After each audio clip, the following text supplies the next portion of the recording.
3, 2, 1. काय हे? वाव! अरे किती सुंदर आहे. मोमोज वॉन्टॉन्स आहेत, डिमसम. वॉन्टॉन्स आहेत. वॉव! हे काय आहे सखी नेमकं?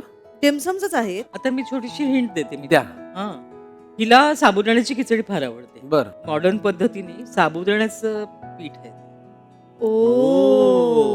साबुदाण्याचं पीठ आहे ते. पीठ आहे. ते अच्छा. साबुदाण्याचे उपवासाचे मोमोज आहेत हे डिम्सम. अच्छा.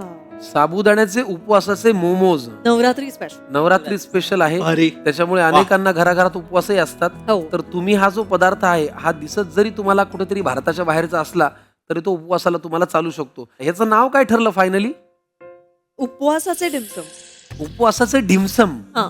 बाहेरचं ते साबुदाण्याचं होतं.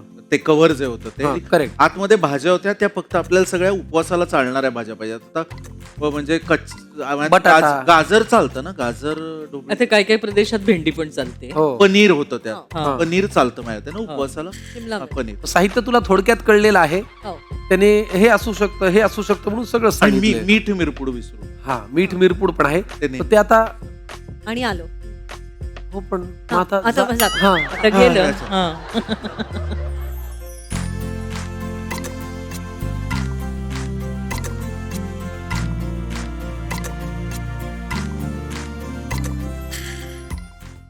सो हा साबुदाणा आधी हे गोकर्णाची जी फुलं आहेत हो. त्याच्या पाण्यात भिजवून ठेवलं होतं. बर. म्हणजे त्याच्याने तो रंग आलाय. साबुदाणा काय कुस्करून घ्यायचा आहे? हा मॅश करून घेते. अच्छा. रंग फार सुंदर आलाय पण फार खूपच छान. आवडलाय मला. वा अगदी छान. येस. पुढे काय करायचं सखी? हा पनीर तयार करून घेते. म्हणजे ह्या ढिमसमच्या आतलं सारण सारण. बनवायचं आपल्याला. हो. बरं.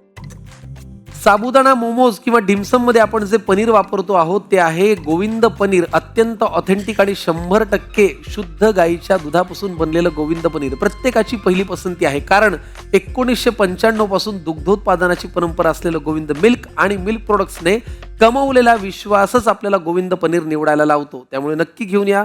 सॉफ्ट आहे आणि पौष्टिकही आहे. गोविंद पनीर घ्या, आपण हे वापरूया. वा अगदी छान मऊ लुसलुशीत आहे हो की नाही? हो खरंच.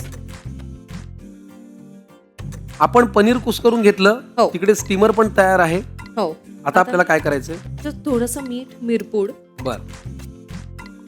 शुभांगी ताई, हां.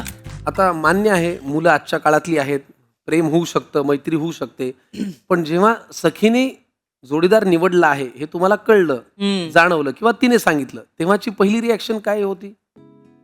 नाही, तिने काही सांगितल्यावर मी रिॲक्ट करण्याचा काही प्रश्न नव्हता. कारण हां. की सुव्रत आमच्या घरी राहत होता तेव्हा. ते दोघे एकत्र काम करत होते.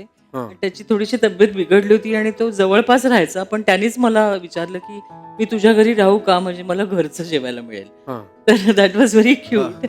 आणि त्यामुळे मग सखी असो नसो, ती शूटिंगला गेली आहे, ती उशिरा येणार आहे, हा वेळेवर जेवायला घरी यायचा. तर एकदा संध्याकाळी आम्ही दोघं जेवत होतो आणि तो मला म्हणाला, तुला लक्षातच आलं असेल ना की आम्ही जरा इंटरेस्टेड आहोत एकमेकांना. म्हटलं, हो ते लक्षात आलंच, पण कशाची घाई नको म्हणजे.